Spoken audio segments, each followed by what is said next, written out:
We're going to talk now about SAT is a probability test. This is a very important concept to really pin down early on. Is SAT more than your standard classroom test is very much a probability test. And the reason for that is that in a probability test, it's not so much what you know, but how you know it and how quickly you can answer it and working the probabilities. So let's review quickly what makes it a probability test and what the strategies will be to apply it in that basis. What makes it a probability test, and a very unique one, is that the SAT and its companion test PSAT, they have a scoring system that actually goes in the negative. Specifically, you get 1 point for correct answer, any correct answer. 0 points if you don't answer, and you lose a quarter point if you get the wrong answer. So let's look at exactly what that means. Contrary to other types of tests, such as the ACT, which has a different strategy, in the SAT, there's a reluctance to mark a wrong answer because you can get a quarter point off.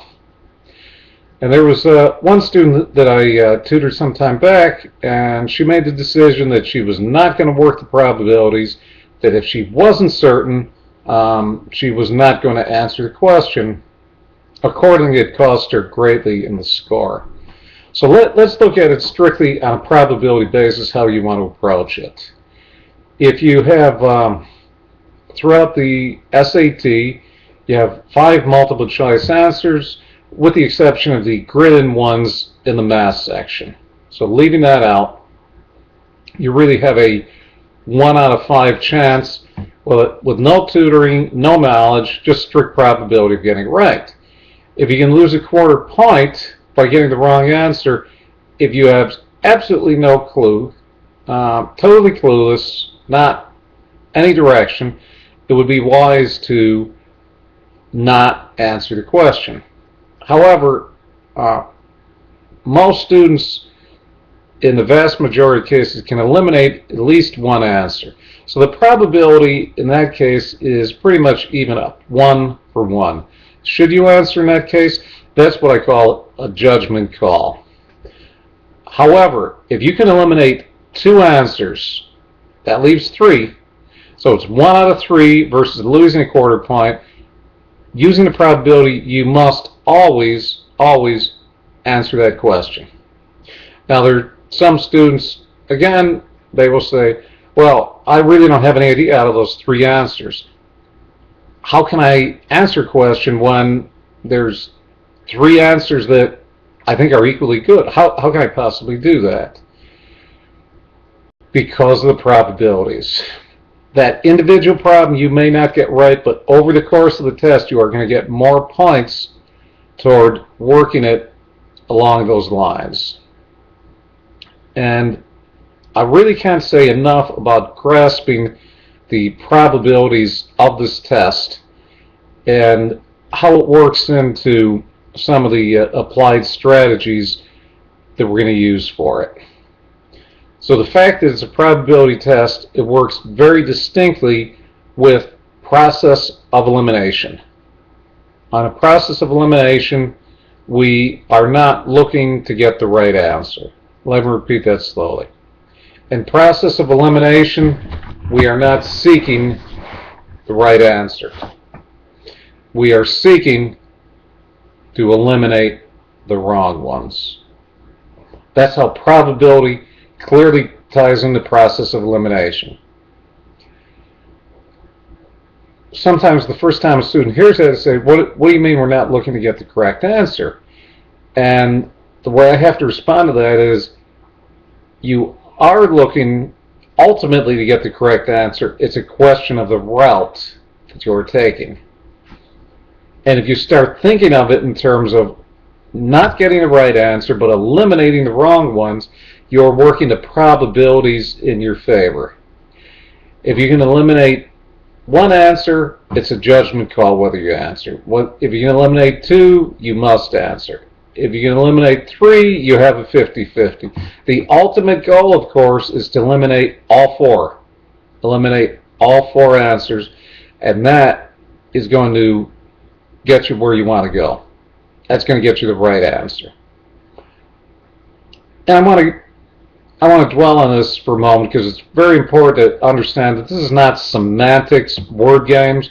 We're talking about a different mindset in the way that you want to approach this. The mindset is that what you want to do is be very clear on your answer. You want to have that confidence. And you've eliminated all four wrong answers, the right one has to be what's left. However, if you approach it on the basis of seeking out the right answer, maybe it's this one, maybe it's that one, it's going to make a world of difference in your confidence level.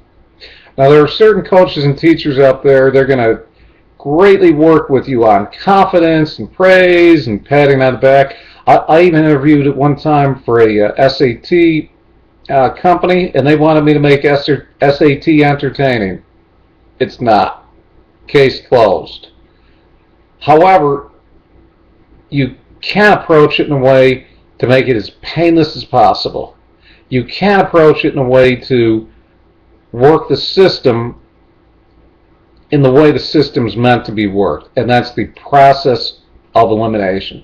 Using those probabilities, staying clear on why you've eliminated answers, raising up your confidence level, because ultimately you raise up your confidence level by what you've done. So action breeds confidence. Confidence isn't something that magically comes out of the air. The more you do something, the more I do YouTube videos, probably the better they're going to look. However, as I've said previously, content is king. This is what I'm looking for here, and this is what I want to share with the students who are watching these SAT videos. Again, how do you apply the probabilities? One where a lot of it has to do with how you are as an individual student, because as an individual student, there may be times in which you're a little more cautious or a little more cavalier than you should be in your approach. And that is where a great coach can help you out. I highly recommend that anybody who's listening to this video here and taking some notes on it, apply them. Get a qualified local tutor, online tutor, even take a class.